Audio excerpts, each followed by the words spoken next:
الشيطان الرجيم. بسم الله الرحمن الرحيم.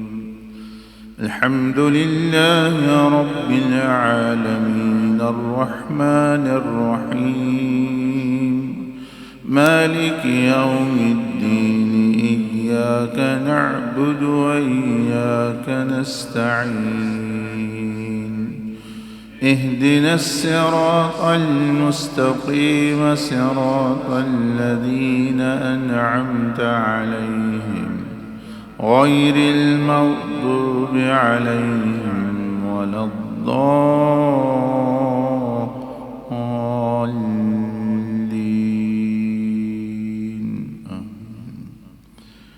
الله لا إله إلا هو الحي القيوم لا تأخذه سنة ولا نوم له ما في السماوات وما في الأرض من ذا الذي يشفع عنده إلا بإذنه يعلم ما بين أيديهم وما خلفهم ولا يحيطون بشيء من علمه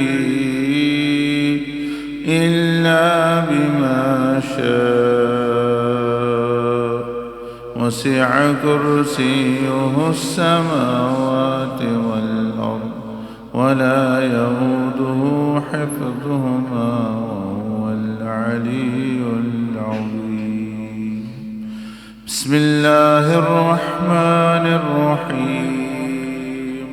قل هو الله أحد الله الصمد لم يلد ولم يولد ولم يكن له كفوا أحد.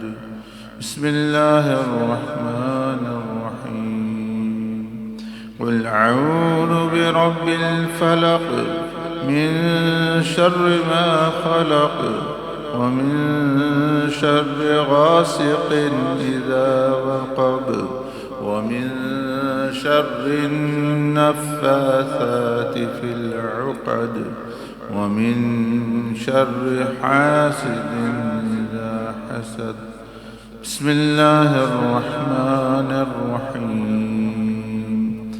قل أعوذ برب الناس ملك الناس إله الناس من شر الوسواس الخناس الذي يوسوس في صدور الناس من الجنة والناس.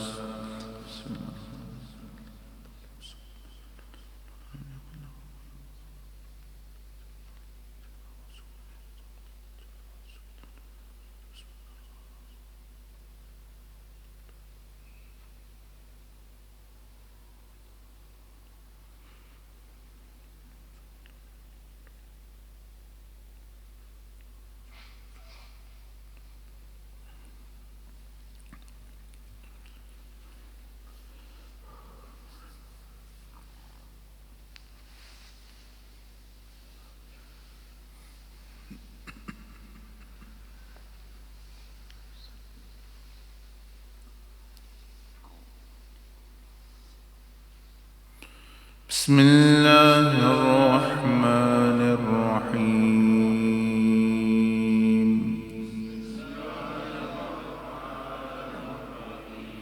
أستغفر الله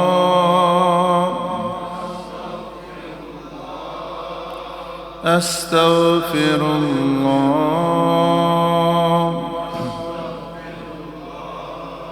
أستغفر الله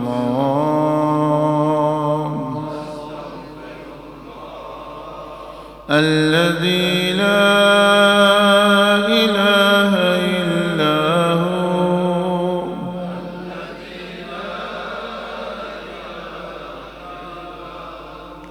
الحي القيوم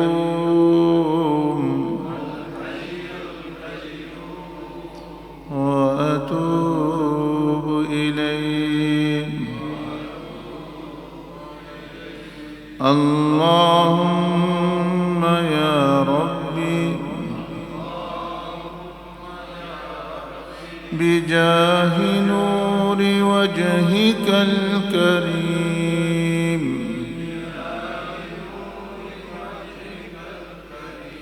وبفضلك العظيم اجمع بيننا وبينك في الدنيا قبل الآخرة.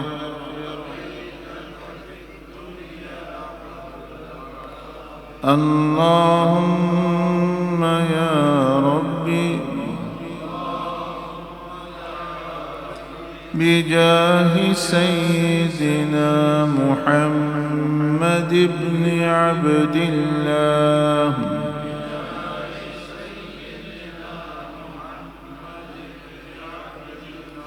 صلى الله عليه وعلى آله وسلم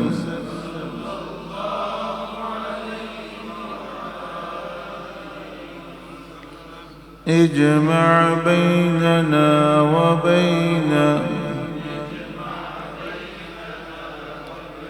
سيدنا محمد بن عبد الله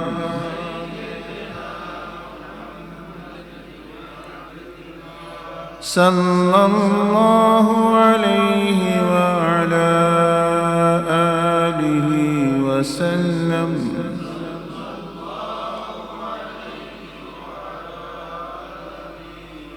في الدنيا قبل الآخرة.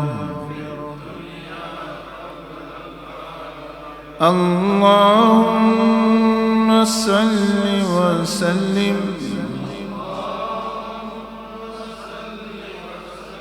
وبارك على سيدنا محمد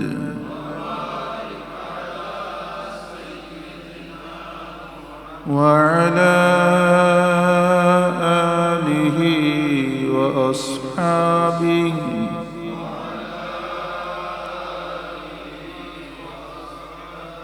في كل لمحة ونفس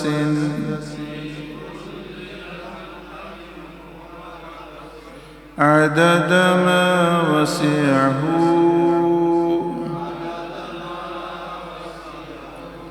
علمك. لا حول ولا قوة إلا بالله.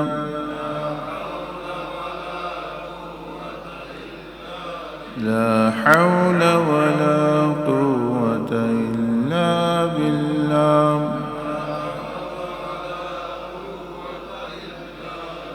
لا حول ولا قوة إلا بالله.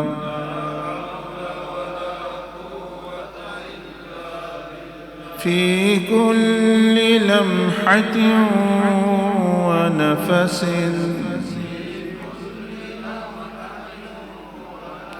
عدد ما وسعه علم الله.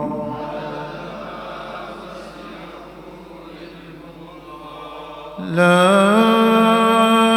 إله إلا الله.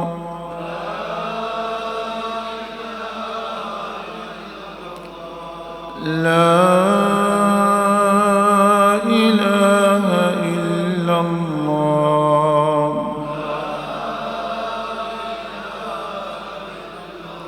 لا إله إلا الله.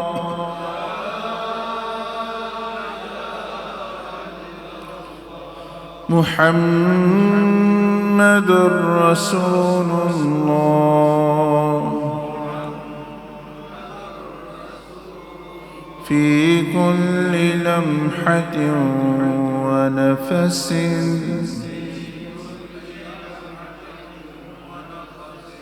عدد ما وسعه علم الله.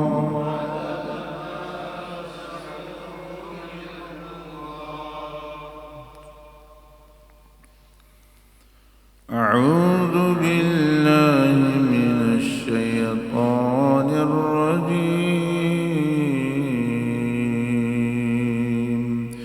بسم الله الرحمن الرحيم.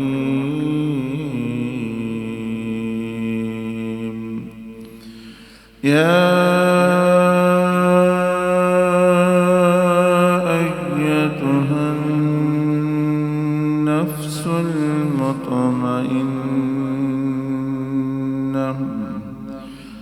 يا أيتها النفس المطمئنة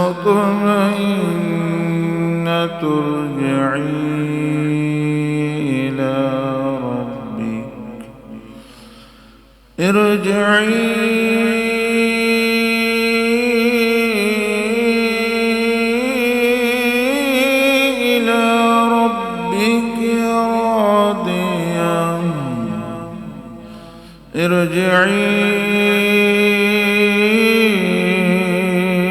إلى ربك راضية مرضية. ارجعي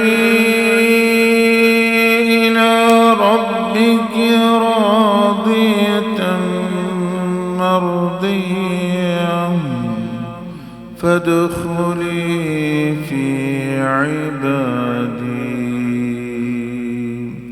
وادخلي جنتي.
ونستغفرك ونتوب إليك.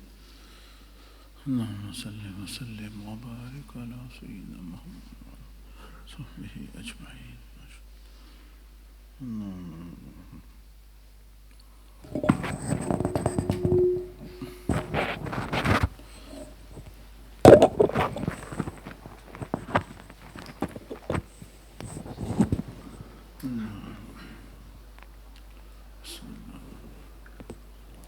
Assalamu alaikum. Wa alaikum assalam. After I transferred, yourselves gave me some nasiyah that one knows themselves when they are falling short by not attending majalis. If one has genuine reasons, then one shouldn't worry, as this can also be a test. If you feel something is missing when you are not attending majalis, it is a good sign that your heart is in the right place. We then went to Fez and gave salam to Sayyidina Abdul Aziz Tabag. He gave me Hajj Mubarak. He said you were blessed in that your du'as at Arafat were accepted and sins were forgiven. One is now given a clean slate and should try to keep it as clean. He said you know to regularly review yourself and your actions and measure any changes after Hajj, as this is the real indicator of the accepted Hajj. We then went to Medina Sharif and met the Prophet Sallallahu Alaihi Wasallam. He gave nasiyah regarding this blessed month, in that people have lost the meaning by not sacrificing themselves and following Islam. They are betraying Imam Hussein radiallahu ta'ala anhu, as he sacrificed his life for Islam, and people think by displaying outward signs of sadness they are trying to say they are close to Imam Hussein radiallahu ta'ala, yet in essence they are betraying him by not sacrificing their own desires. And when yourself then took me to see Imam Hussein radiallahu ta'ala, some nasiyah was given, but I can't really recollect that now. Right, mashallah. So that is very important, that firstly a person themselves, they know what's wrong with them most of the time and what they are not doing. So they must and should actually start doing that. And majalis are like power banks. If a phone is working, it's good. If it's not working and it doesn't get charged, then soon it's going to stop. If you have a good phone but no charge, then it's not going to work. It doesn't matter. If it's a very, very low-end phone, 10-pound phone, but if it is charged, it's going to work and you can communicate. If it's 1,000-pound phone, if it's not charged, it's not going to work, no matter, it's very good. Similarly is the position of people. If you are good, your spirituality, your potential, knowledge and wisdom, everything you have, but it's not charged. Majalis and one's own amal charge the spirit, charge the ruh, charge the soul, the nafs even, with actually goodness. And then a person benefits. So there are many, many very clever people, but they are failing, or they will fail because they are not charging, meaning they are not doing what they know they should be doing. Remember, the Prophet ﷺ mentioned to Sayyidina Imam Hussein alayhi salam that he and his blessed brother Sayyidina Imam Hassan radiallahu anhu, that they are the leaders or a prince of paradise. So this was a bishara, this was a good, glad tiding, good news given by Prophet ﷺ himself, physically. When physically it is given, it's very, very clear. But now to qualify for that, it's not that they just had it and then they just actually stayed there. To qualify for that, he had to go through the Karbala. It's not only that he was told and then that's it now. He will get it. So the Bishara was, in a way, a conditional. So this is the case with us as well. If we are given any good glad tidings or whatever, any good dream or vision, but they are bound, there will be somehow a person where he has to prove. And if he fails there, then he's not going to get simply. So the most important point is, not even Allah subhanahu wa ta'ala is going to do amal for you. He commands, He gives the ability and everything. Let aside the Prophet ﷺ, let aside the Mashayikh or anyone. If Sayyidina Imam Hussain could do amal instead of Yazid and the Yazidi people, he would. But he could give his life, but he could not do amal for them. He did pray. They have to do some things themselves. So similar is our case. The beginning advice which I gave you was very important for everyone, that actually you know where the flow is, and a person should actually try to inshallah attend and change, and majalis are one of the, as I said, where you get the charge, even you are sinful, whatever. So this majlis is only for you. The other majlis really is dawah.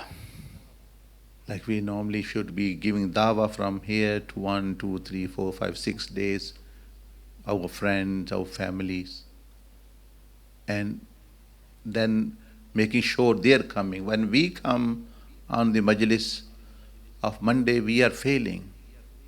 Our majlis is this one. And that was the thing where we need to feed others with us, not attend and listen.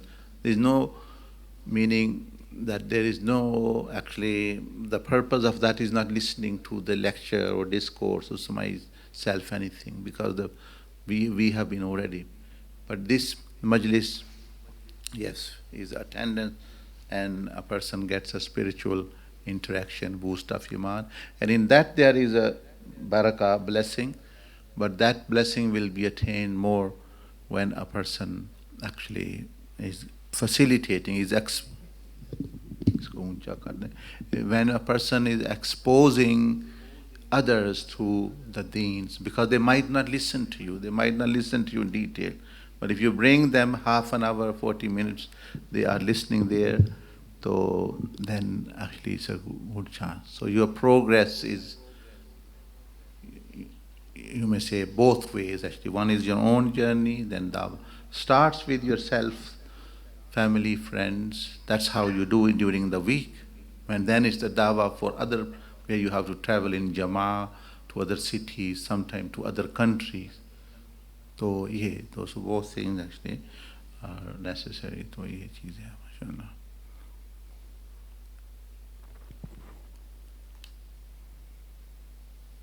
तो हज की भी आपको मुबारक दी गई है. तो अब it's for you again the same thing Imam Sayyidina Imam Hussain radiallahu anhu repeated, that now it's up to you to keep the slate clean. It has been cleansed, but now it's up to you again. Yeah. Assalamu alaikum. Wa alaikum assalam wa rahmatullah. This was during Maghrib Salah. After transfer, I've met yourself in this room, sat down behind yourself, and when the Maghrib Salah started, when the Imam Sahib started reciting the Surah Fatiha, we were sort of lifted up, yourself leading the Salah, and all the brothers were behind you as though we were in the Salah. And then we reached a station where it's like all surroundings sands, and in the middle there is a house of Baytullah, Kaaba Sharif, and I see this scenario often, even on my own. and then yourself leading the salah. Sometimes the heavens opens and then the angels actually joins the salah as well. This time we were there, and from there a scenario changes into a dark place where I felt there is we were on a boat like an ark, but everything was so dark, I couldn't see nothing. I felt that this ark was ark of Tariqa Muhammadiyah, and I felt the presence of most of the brothers, but this ark was a manual one, like back in the days people used to drive, and they used to have sometimes they used to have bamboos, and sometimes like we see I can't name them, but where the things that they drive it with, and we could feel some of the brothers that left out at the same time. Some of the brothers have the mentality that we are on a journey, that we're going to journey together with everybody on board. Some are doing different things, like the boat is sailing, is going forward, but everybody is doing, most brothers are doing their own thing, meaning helping to go forward. And at the back of the boat, where the control thing is kind of, is yourself sitting on it with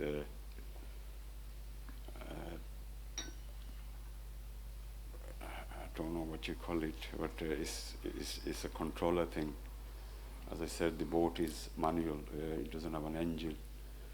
And then inside the boat, a lot of people, I felt that these are the people we are inviting towards the tariq.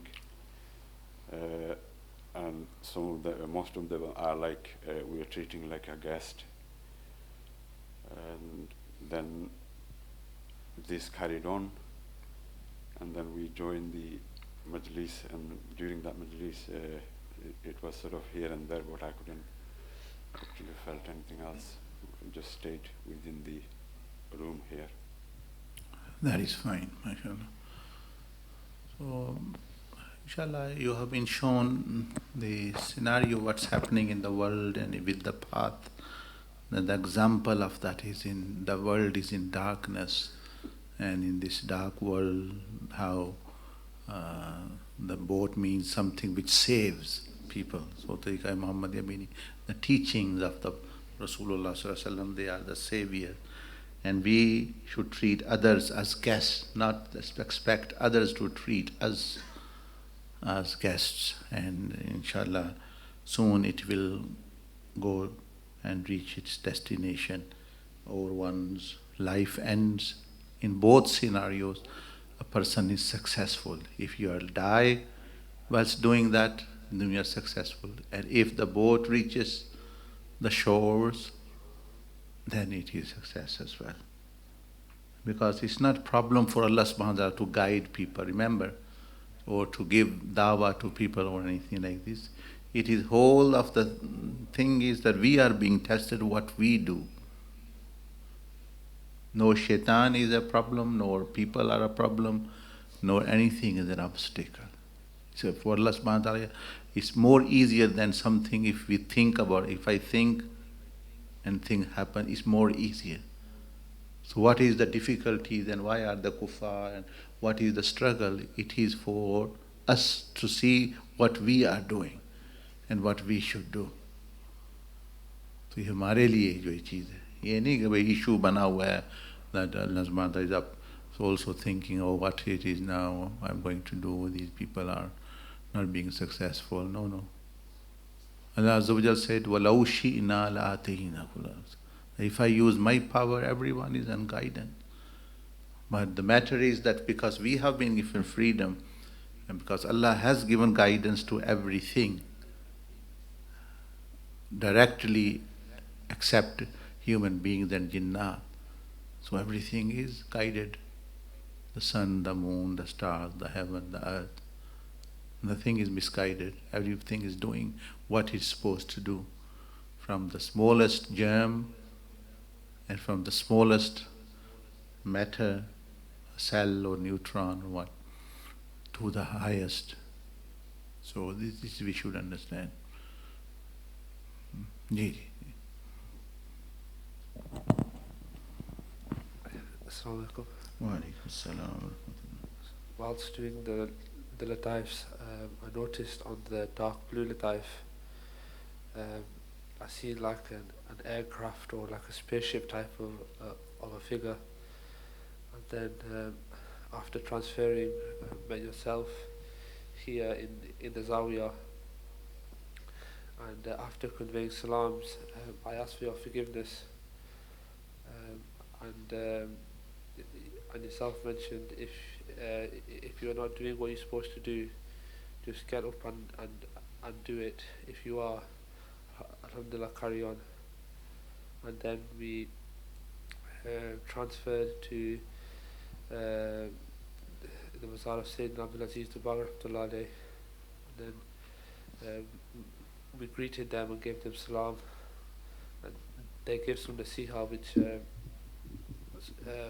I'm struggling to remember. And then after this we transferred to the Mazar of Sayyidina Abdul Qadir Jani Rahmatullah alayh.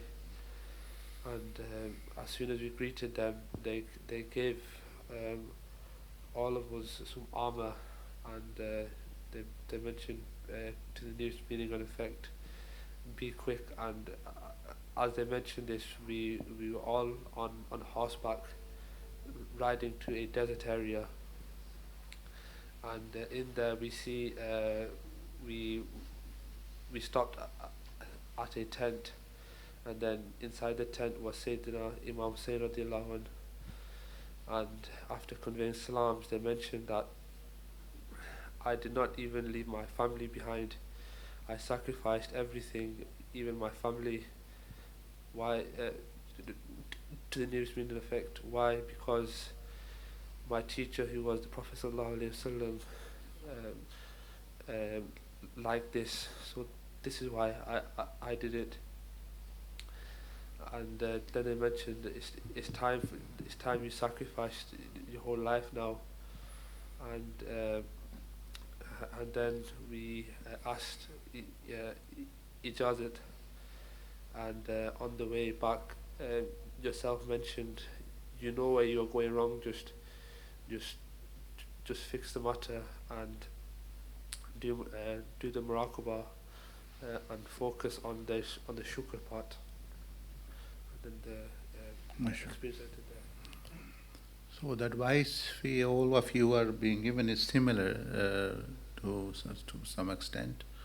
That doing what you already know is right, and stopping what you, because that's where matter is going to be solved. As I said, no one is going to do instead of you.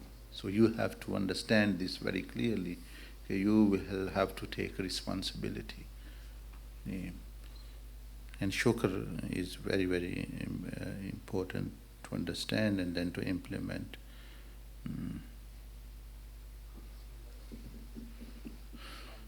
Wa alaikum assalam wa rahmatullahi wa barakatuh. After transfer, I met yourself in this Zavia and presented salams, and I was quite remorseful because I asked for forgiveness because I've been slacking lately. And after taking permission, we went to Shaykh Abdul Aziz Dubar Rahmatullah alayh's Mazar, and we spent a short while there. And then after that, we went to Shaykh Abdul Qadir Jilani Rahmatullah alayh's Mazar. And after giving salams and taking permission, we went to Medina Sharif. And whilst we were at Medina Sharif, it was quite emotional scene. I was quite crying and regretful. And from there we seek permission and went to Makkah Sharif to do the Allah Zikr for a short while. And from there we went to Masjid al-Aqsa. And from what I can remember from here, there's some guidance that was given, was that yourself drew a circle and said mentioned to the knees, meaning that how much ever things you're going to let in is going to take up more of your time. That's what I kind of understood. That too many things, you'll be occupied, then you won't have time to do the things that you need to do. And then from there, I'll seek permission and I'll come back. Right, mashallah. So the lesson for you is to prioritize. Prioritize meaning what is most important and what is least important. And in that way, if something is left, then if it is not important, it's left, it doesn't matter. But if you don't prioritize, you might lose what was very, very important and doing what is not important. So that is a loss.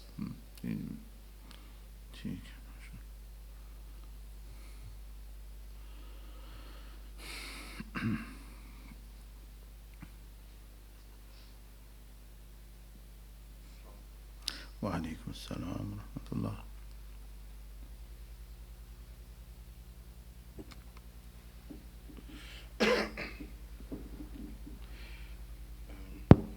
So first of all, I initially felt sensations on my body, and as I closed my eyes, I immediately saw Sahab. We went to a few different places. Initially, it was dark, and it was just yourself and myself. Then we went to the desert. We were walking there, and then we went to Pakistan. And Sahab even said, "This is Pakistan." And it looked like the Zawiya in Pakistan, and I've seen this on online videos. The scene then changed, and we went back to the desert, and I was dressed all in white, and a black shadow pulled up my feet and started dragging me on the floor. Sahab then said, "Evil pulls you towards it." The shadow then let go, and I stood up. Sahab came to me and said, "Allah will give you everything you want, but you have to be steadfast." Then Sahab said, "You can go now." I gave my salam and left. I thought the visions were over, but I still felt sensations on my body, so I closed my eyes again. This time Raja Sahab appeared. All his clothes had golden lining on it. He said, "If you want to be rich, you have to stay in control." I'll explain a bit of background. I don't desire name and fame, but I do want to be successful in dunya and successful in akhirah. So I think that is one of my desires. I do want to be rich, but I don't want name and fame. I just want to be rich and quiet and help the deen and help people and family and friends, that type of thing, and be successful.